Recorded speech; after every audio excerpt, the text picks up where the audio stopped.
This is the Adoptive Mom Podcast. Adoption may look different for each family, but we need solidarity from other crazy people who took this leap. And that is what we do here. We encourage, we build up, we share the wins and losses. We lean on each other, and we get through this together.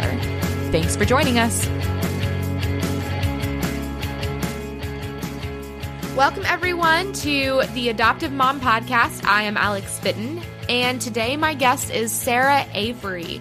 She is an occupational therapist and a volunteer counselor to birth moms considering the path of adoption. And I'm super, super honored that she came onto this podcast and shared her story. We're going to get to hear her whole emotional and raw experience and understand how important it is to care for everyone on all sides of the adoption spectrum. I don't want to give too much away, but grab the tissues because it's such a touching and just raw story, and I am so excited for you all to hear it. So let's get right into our interview with Sarah Avery. Welcome, Sarah. Thank you so much for joining me. Yeah, I'm excited. Yeah. Okay, so tell us a little bit about yourself. Well, I am a pediatric occupational therapist. We do work with kids with special needs around the preschool age. Been living in Northwest Arkansas for about three to 4 years, something like that. And just really loving the area and hanging out, playing soccer. And that's pretty much what my time is. I don't think I knew you played soccer. That's awesome.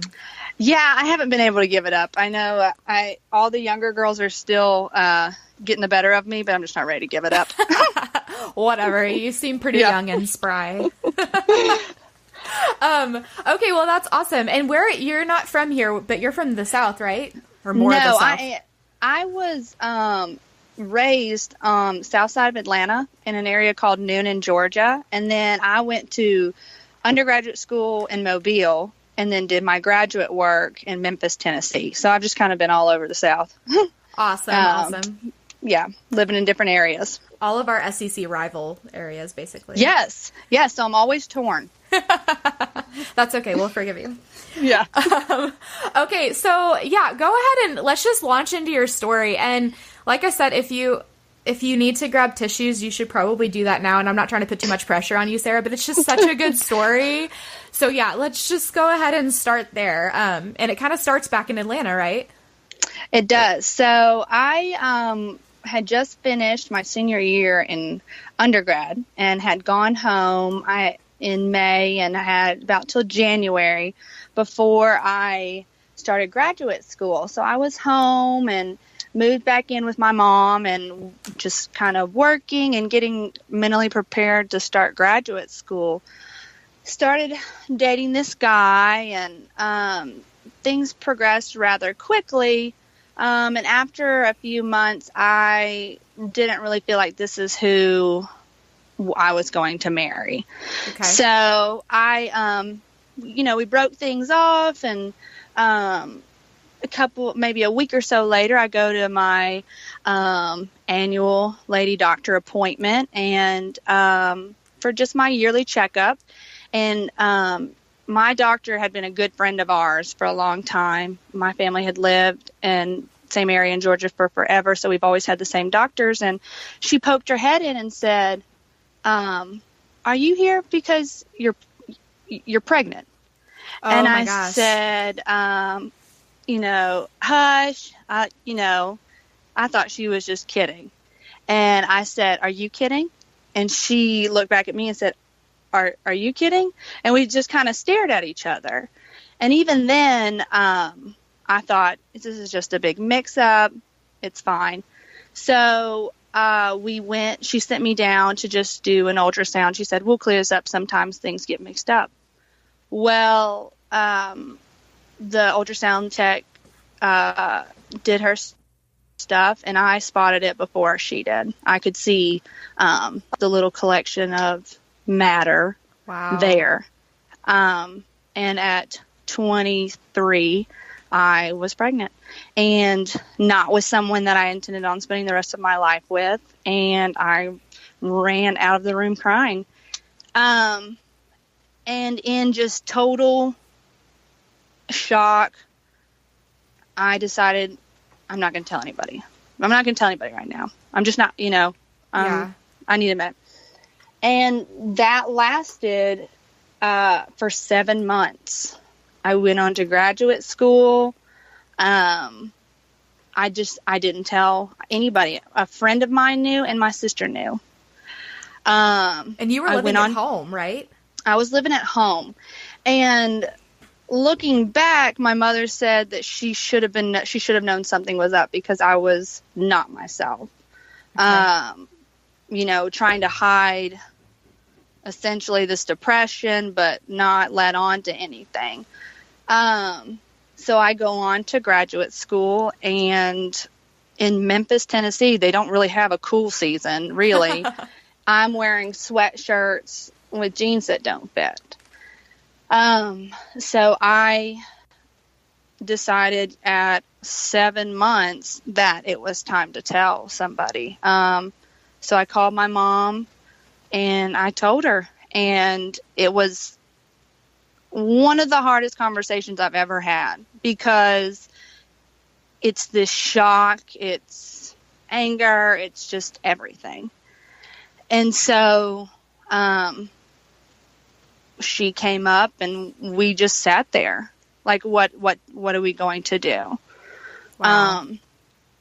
And for me at that point, I had time to process it, but I was still waiting on the Lord to give me something. And I think looking back, I thought the silence was a punishment. Mm-hmm. You had no business having sex with someone that you were not married to. So this is kind of like your punishment. And so, one of my mom's friends called. She was a pastor, and she helps counsel women who have gone through an abortion. And she just loves on them and helps them and counsels them. And she called and she said, the first thing she said to me was, "This is going to be okay." And I was like, "Miss Pat, you're crazy. This is not going to be okay. This is awful." But she just was adamant, this is going to be okay.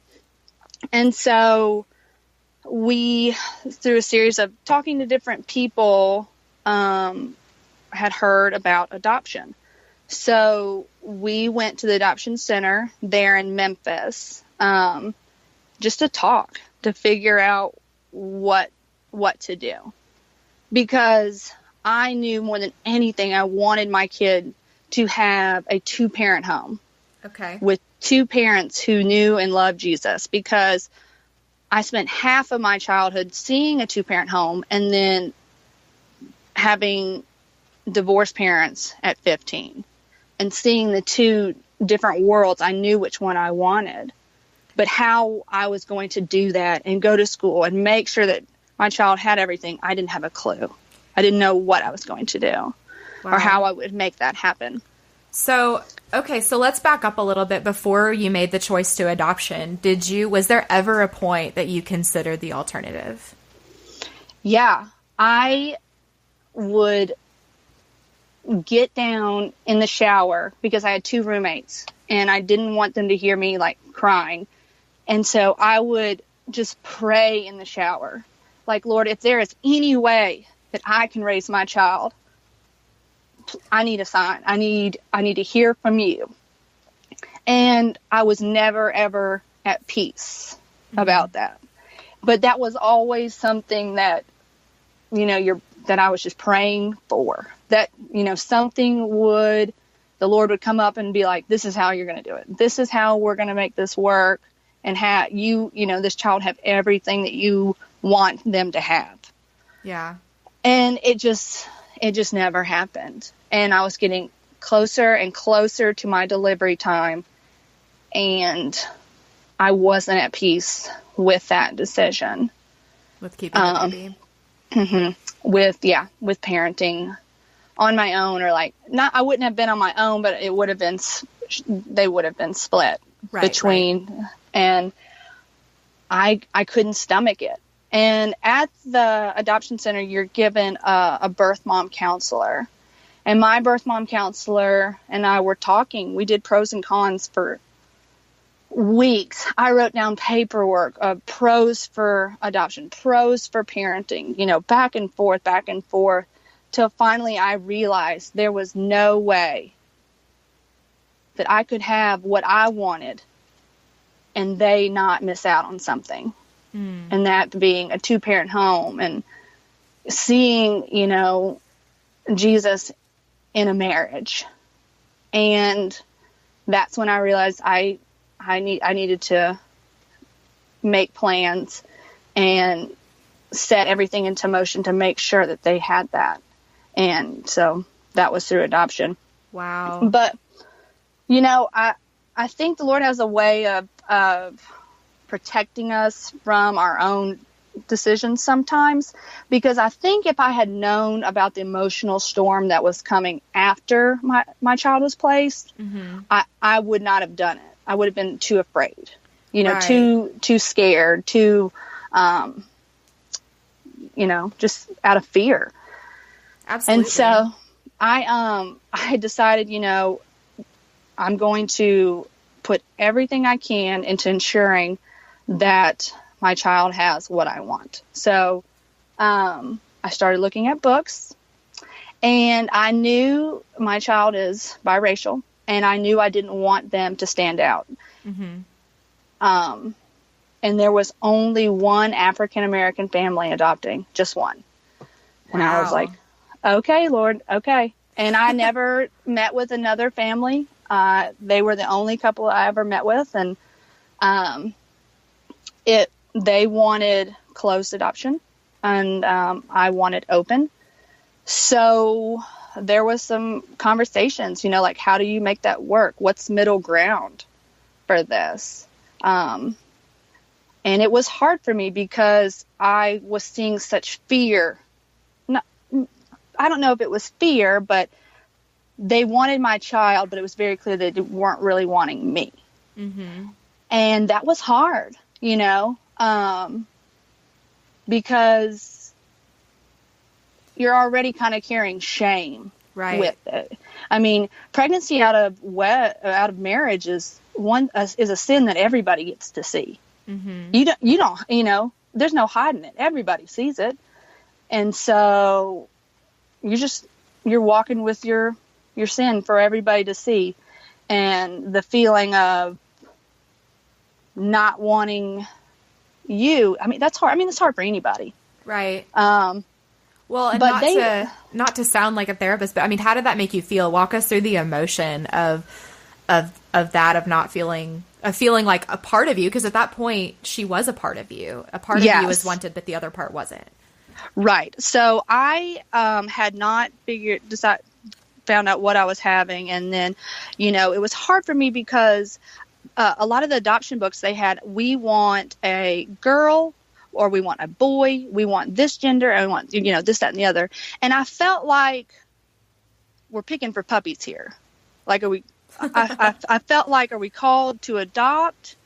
Or are we picking out specifics here? So it was already nerve-wracking to see, is my child even going to meet the criteria for what they're wanting?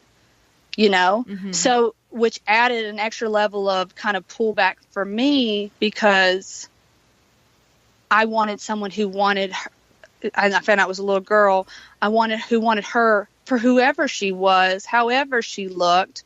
I'm as pale as a ghost, but her daddy was as, dark as they come. So who knew what shade she was going to come out. Right. And so there's a level of guard that goes up. My guard wasn't up, but it went up.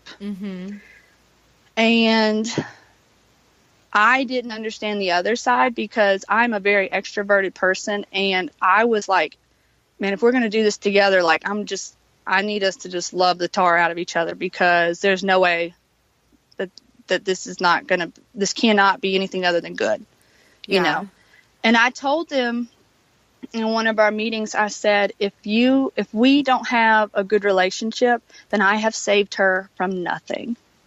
I could have kept her and put her in an in-between between, me and her biological father, and it been kind of cold.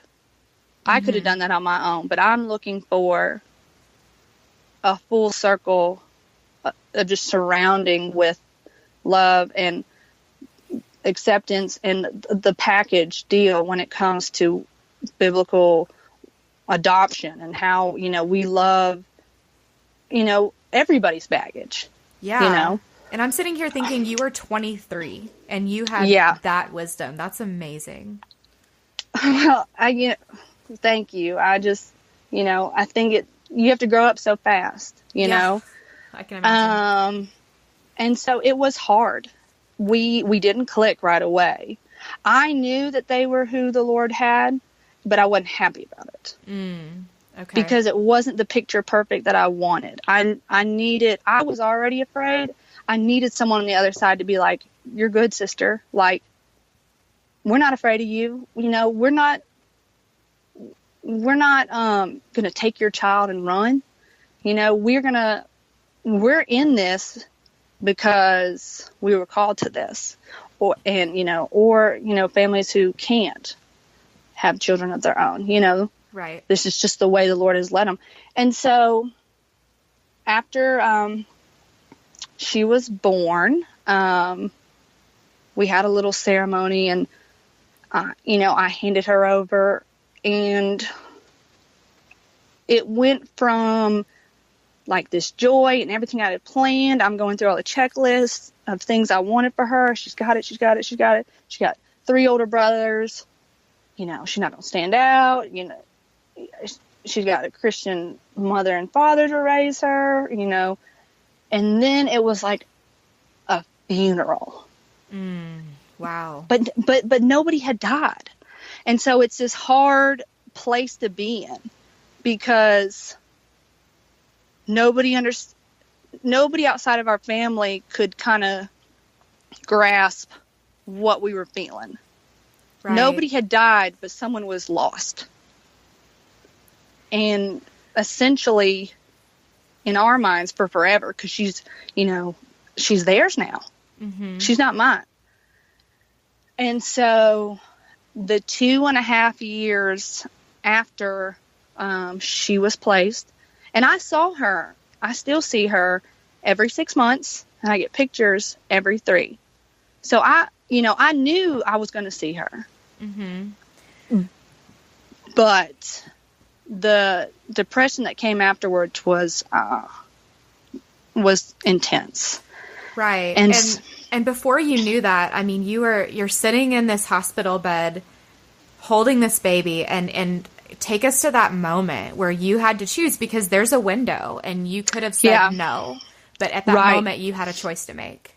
Right. So Miss Pat, who had spoken to me after I originally told my mother, she was there, and she said, we're all going to go and you're going to have your time. And I said, no, it's fine. I want everybody to see her and love on her. She said, Sarah, you take this time. And looking back, I can't thank her enough for it, because even then I was praying, anytime now, God, you just say it. But sometimes he says no.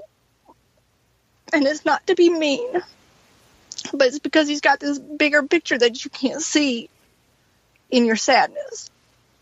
It's hard to see anything when you're crying. You can't see anything. So he again was just very silent. And I just took pictures, and it was just us. And for that short time, I had my mother and daughter moment. Mm-hmm. And so I just knew that I had to keep going. And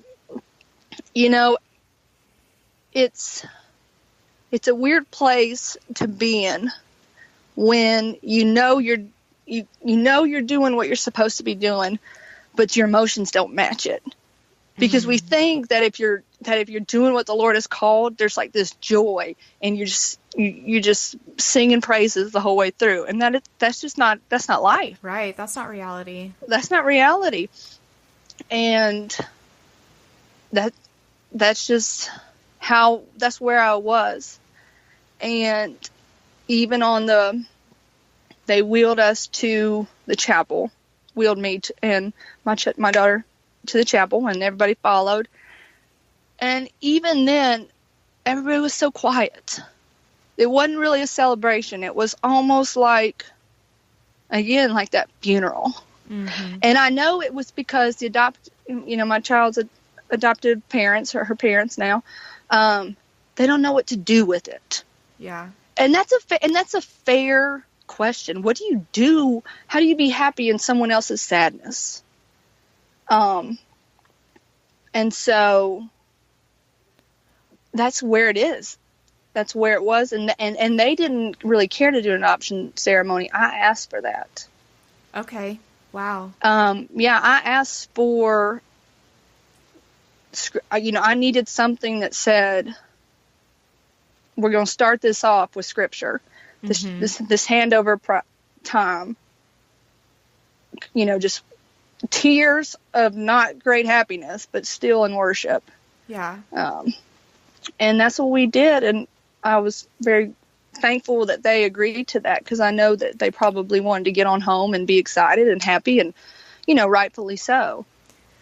But you know what? I think that's so important. I mean, the audience you're speaking to is mostly adoptive mamas, and we're the ones on the other side of that. And that's, I think that's so telling of, we don't want to face that. We don't want to see the other side. And that's why your story is so important, because, right. and that's why that ceremony was so important, because you were asking them to look at pain in the eyes and deal with it and be a right. part of it. And I think that's so hard. But again, that's what we're talking about it's not always joyful. It's not always pretty. And on the other side of that, we sometimes like to pretend like it is.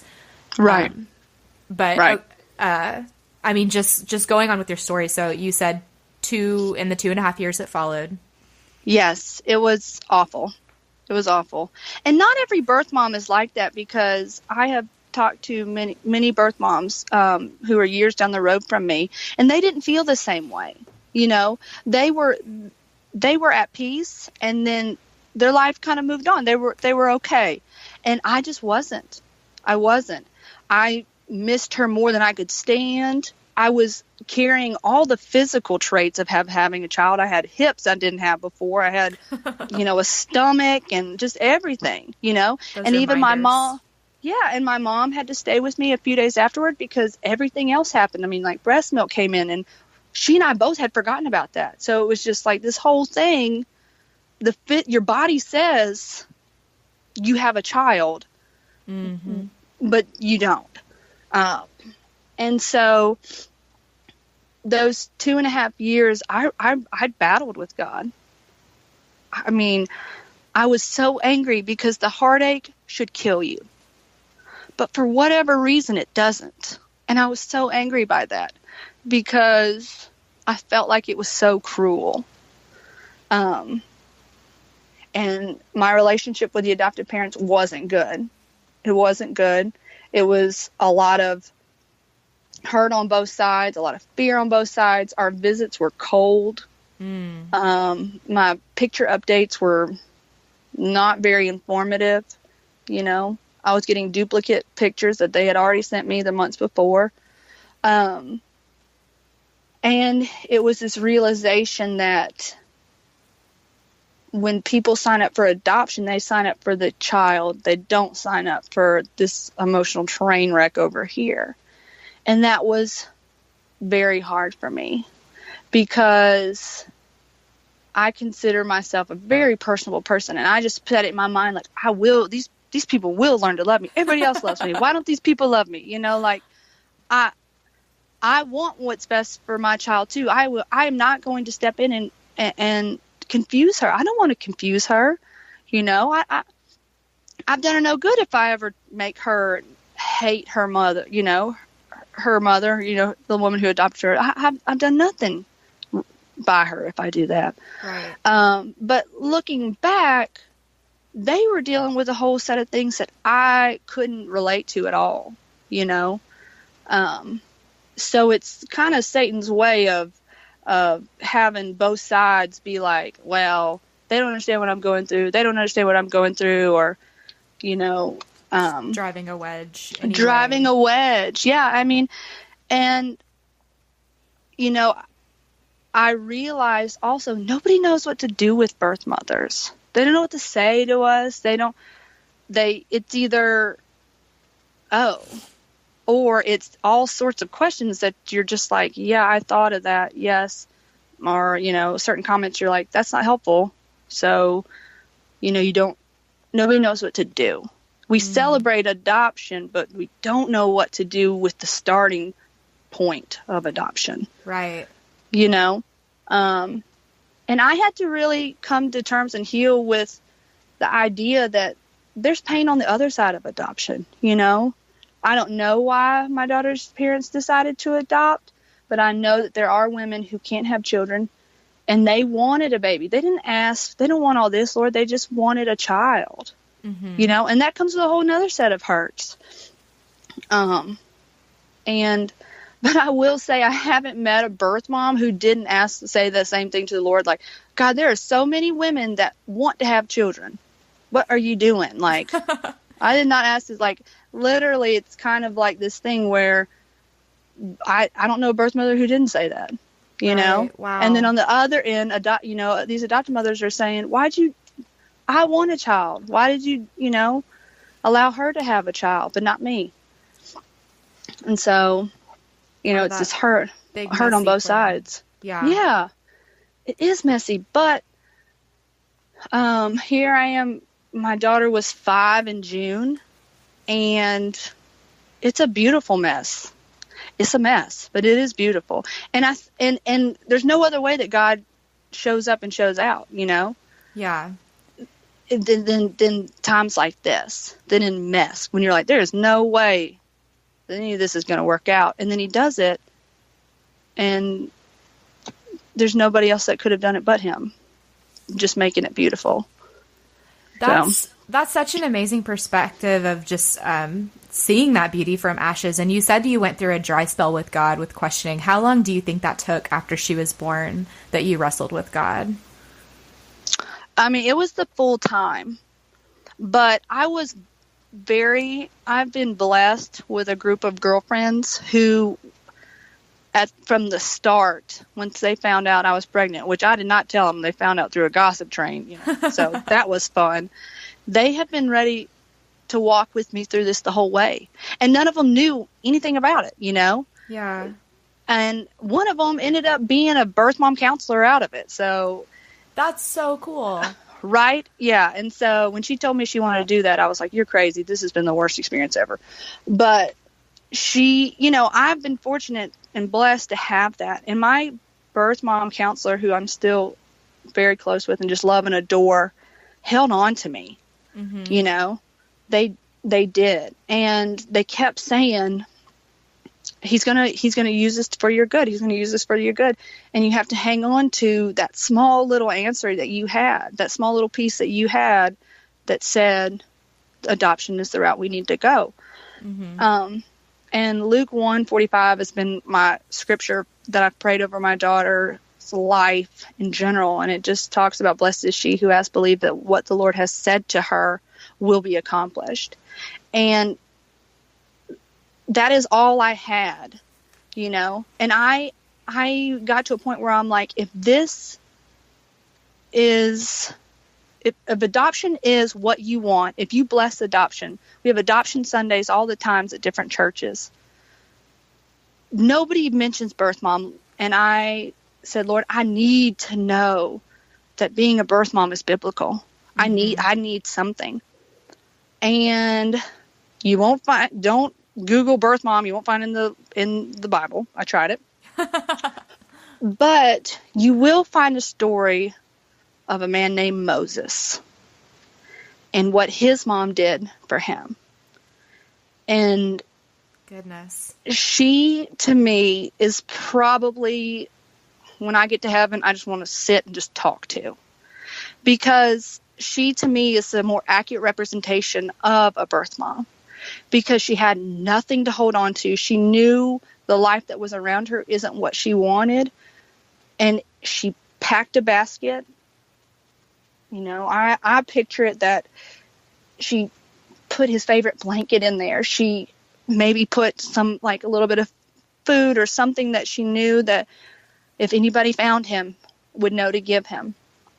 And I think, the Children's Bible version says, she put him in the basket and, down the river he went. She was smiling. And Right. Yeah, of course. Yeah.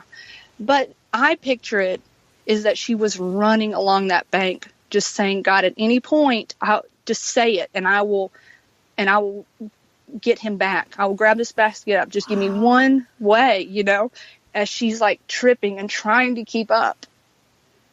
But goodness, it just keeps going, Mm-hmm. And the Lord was faithful and, he, did great things with Moses. But it took that act of having nowhere else to go and just total blind faith. And I think now our blind faith as birth mom is trusting that the adoption agreements made are going to be fulfilled because they're not law binding. But it takes total faith that this adoption parents are going to do what they say, whether it's pictures, whether it's emails, whether it's visits, But one of the things I did for my daughter was I had packed her a basket and filled it up with books and pictures and blankets and things like that. So it was just so amazing to see it come full circle, to understand what a woman who the Bible doesn't really tell us much about, mm-hmm. but to kind of get a better representation of what it was like for her, And so that kind of started my process of healing with it all, but it was also hard because I also felt like the poor, undeserving woman as I watched my child go into a palace. Right. It seemed like God had given this couple everything, stable home environment or, great godly marriage, 3 wonderful children. Like, why do I have to send my child? Why did they get the palace? Mm-hmm. Why couldn't I have the palace? And so that was hard.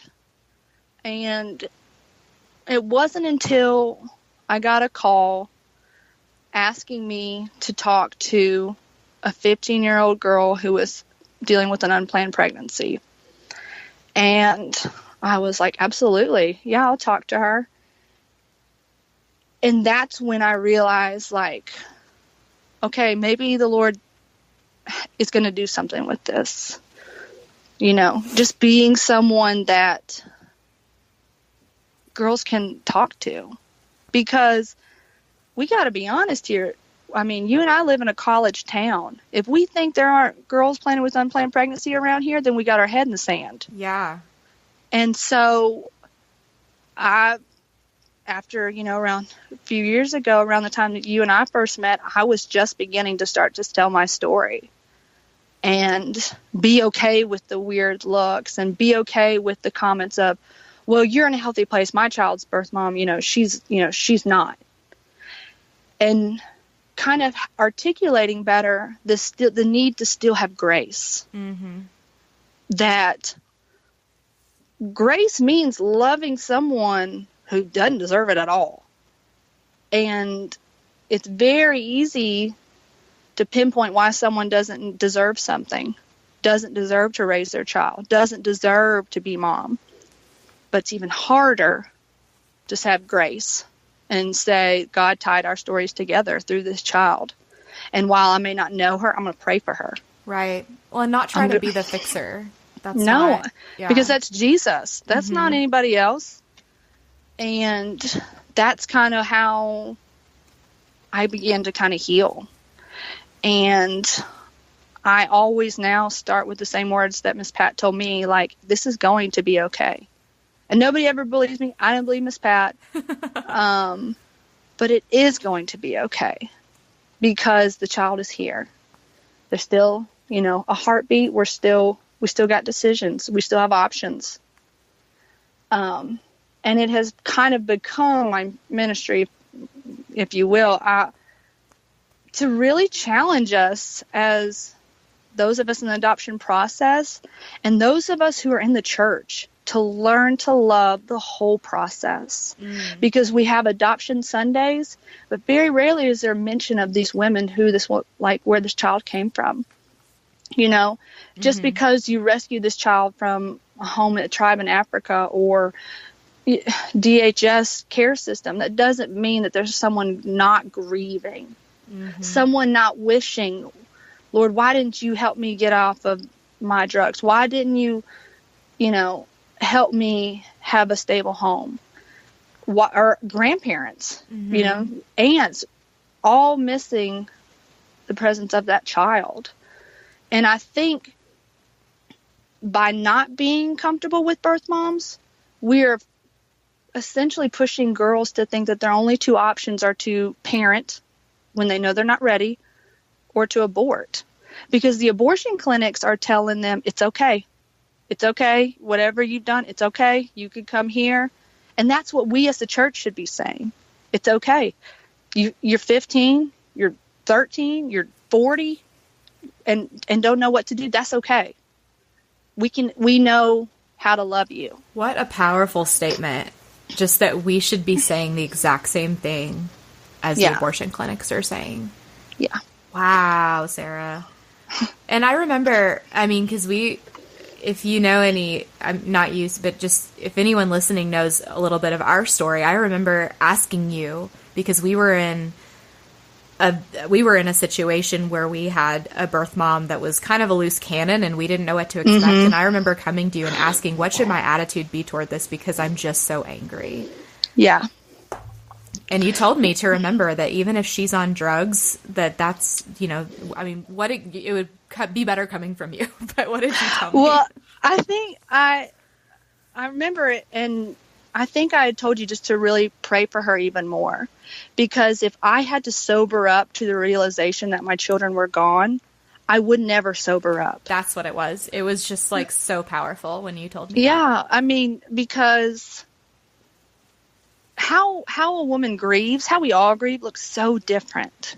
In one hand, we think, a grieving mother should look like X, Y, and Z. But in the other hand, we're like, we don't want to deal with it. So grieve, but grieve the way we say, but also grieve over there. Yeah, grieve quietly. Grieve quietly. And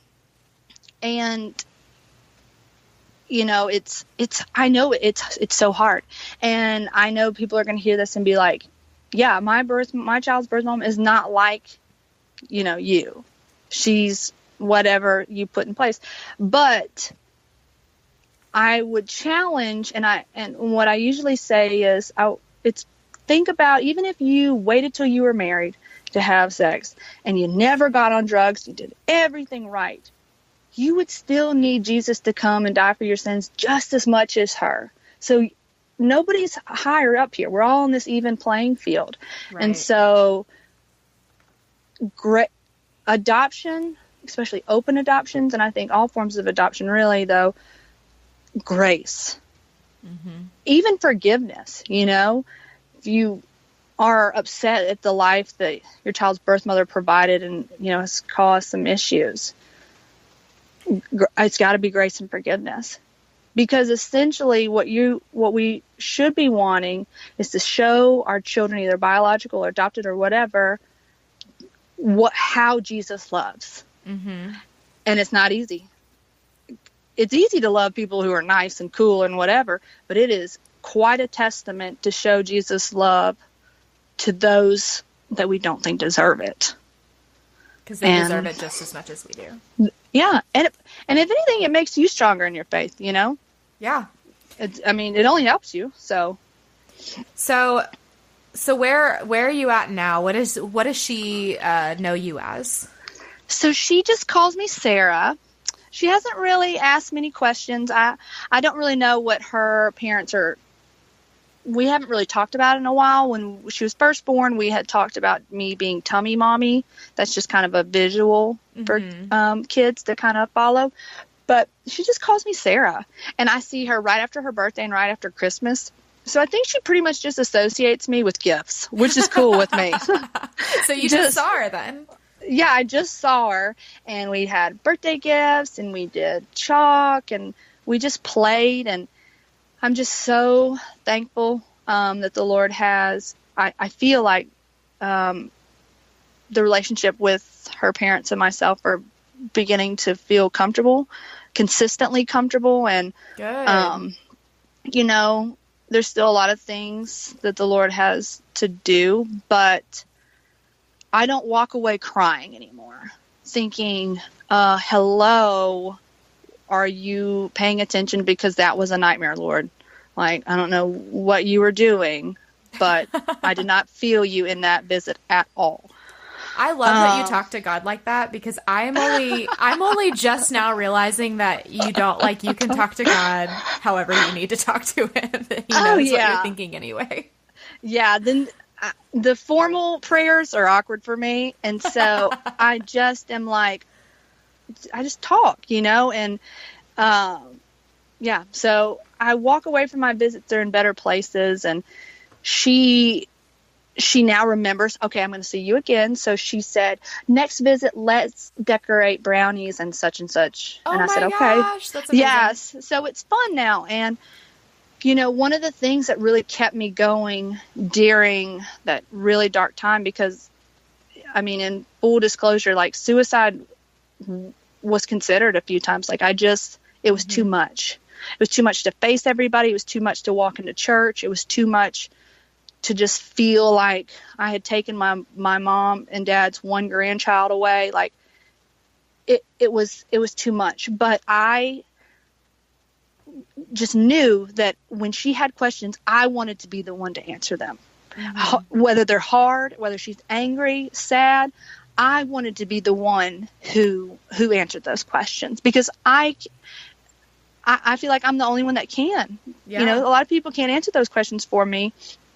About my thought process and what I wanted for her, what I prayed for her. And so that's what has kept me going. And so she's not asking questions yet. She's just pretty much like, you know, this is someone we have fun with, we love on, and then we see her again. I mean,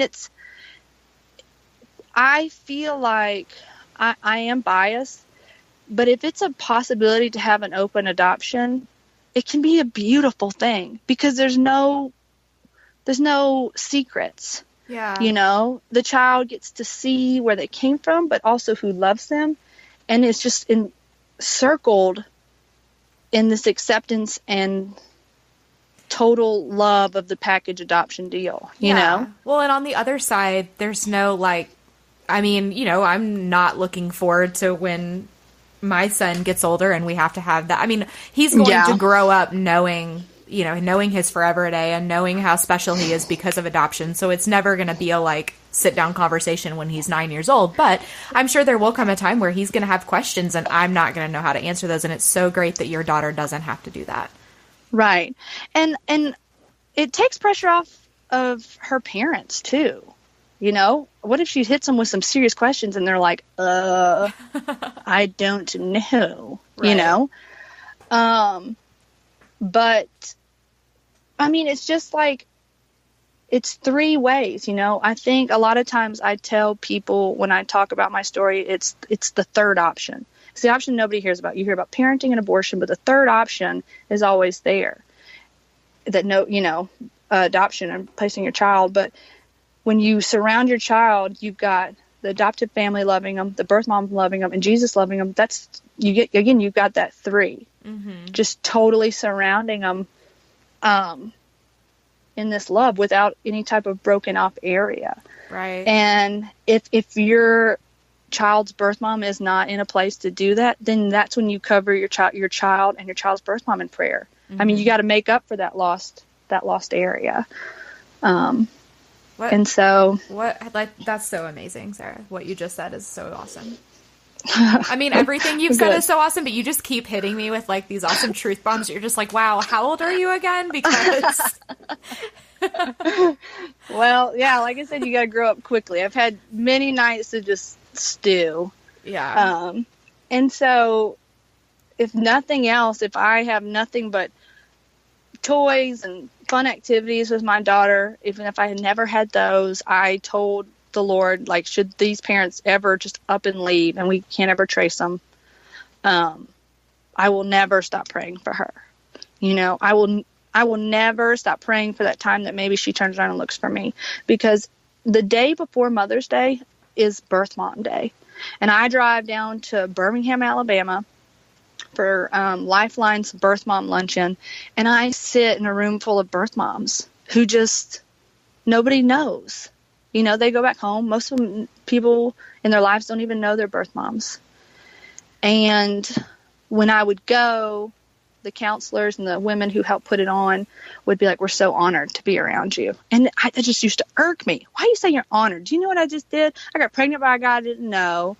I call myself a Christian woman, and then I'm walking up into church all pregnant and stuff. And so I don't know why you feel honored. And being there a few years, I listened to these women's stories, either same as mine or drug addiction or rape, and they've chosen to carry the child. And I'm in awe. Yeah. And I think if any adoptive mother could ever just go and go to that luncheon, I think their eyes would just be really open to that other side. Yeah. And it would be a place for them to just ask their questions, get their questions, get their concerns out, Mm-hmm. and it would be another way for the whole process to be healthy. Right. And so that's Wow. kind of where I am. And, wanting to challenge churches, like, how do we get ready? How do we prepare for a pregnant girl walking in saying, I'm not ready to raise this baby. What do I do? Because a lot of churches would go, there's a pregnancy crisis center down the street, which I was not about to walk in because it says teen pregnancy. Why else would I be walking in there? And then someone I know see me walking out. Right. I'm not walking in there. You're like, it's just like a billboard for the only reason you'd walk in there. Yeah. And so, which I'm not dogging those organizations. Love them, and I am in contact with the ones here. I'm just saying the church should always be a place that we say, we're ready for you. We're good. Yeah, and I'm thinking that our church, The Grove, needs to host a birth mom luncheon next year. That's 100%. Oh my gosh, I would love it. I would absolutely love it. I'm on it, girl. Me and you. Yeah. Let's plan it. For sure. I will. That'll be so great. Yeah, I didn't even know that was a thing, but I'm so excited. Like, that's amazing. Yeah. And it kind of brings, because for, a while I'm always like, Lord, am I the only birth mom in this area? I can't be. Absolutely. You're right. We live in a college town. That's ridiculous. Right. And so any kind of way to kind of draw, birth moms out because, stuck in shame or whatever, Yeah. the stories aren't going to get easier to tell. And the other side, the adoption's not going to be whole until we as birth moms learn to not walk in fear of what society will say and think of us and sin shame us for our decisions, and that we are more than what our sins are. Our identity is not found in that, and my identity is not found in my child or the pregnancy or anything like that, but it is a part of me. Right. And that's true for any mama, but yes. So, okay, so this is like the lightning round, if you will, but just some closing questions. So what do you wish someone had just grabbed you by the shoulders and looked you in the eyes and told you at the beginning of this journey? I think I was fortunate enough to have that Miss Pat telling me this is going to be okay. But I think if I could say something else and wish someone had said to me is, this does not define you. Okay. This sin is not who you are, and because that was an identity that I carried for a while, That's so great. Yeah. Okay. So what's the biggest encouragement do you have for women or girls, in similar situations? Oh man. You have options. and it will be okay. Whether you have the same support that I did with my mom and my friends, you're not alone. And there is support out there. And it's going to be hard, but never give up on that child that you feel that's inside of you. You know, it is going to be okay. Yeah. And what's just last question here. So what's the singular best thing you wish, or biggest thing, I'm sorry, not best thing, but biggest thing you wish women on the other side of adoption, so me and most of the people listening to this, realized, and how can we be more sensitive to it? I wish that they realized that there's an actual woman on the other side. That it's not just, it's a woman. It's not their sin. It's not the drug addiction. It's not a girl who's 15. It's not a girl who getting ready to go to jail. It's a woman, and she needs grace. And while people may not think that she deserves it, the Lord did choose her to bring this child into the world. So there is value in that. He finds value in her. And I know, and I can't relate directly, but I can understand how hard it would be to learn to truly love and pray for someone like that, to see them more as a woman going through everything. Yeah. And not just their sin identity, you know. That's so great. So, okay. So where can we find you on social media? Is it just your name, or? Yeah. So I'm on Instagram. I'm not on Facebook, but I am on Instagram, and it's Sarah_Avery0618, or email. I'm still a big email person, and I feel like everybody's getting away from that, but I still email. No, I think email's great.